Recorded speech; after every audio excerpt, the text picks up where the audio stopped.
Where is Hamas getting its weapons? Who is funding Hamas? Is it still Iran and its proxies? Is it Well, Hamas had a capacity to smuggle, and it's the tunneling operations from Sinai into Gaza are still extant. I think the Israelis and the Egyptians have more or less shut down the tunnel structure underneath the border between Egypt and Israel. Just a minute on the tunnels.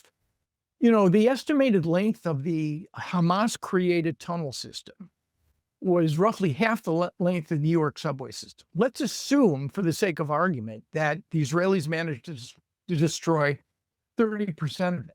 That tunnel infrastructure still exists. Scores and scores of miles of tunnels, hundreds, if not thousands, of shafts that go in and out of buildings. Smuggling is still a huge enterprise. Most of the heavy weapons are no longer getting in. As far as funding is concerned, uh, intriguingly,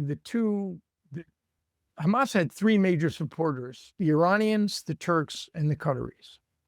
And I suspect that there's still a lot of illicit funding going through Ankara and through Qatar to Hamas. And remember, Hamas has an external leadership, which is coordinating much of the cash flow. so even though Turkey and Qatar were part of this peace agreement, they are still undermining it, you're saying, Double-edged by sword.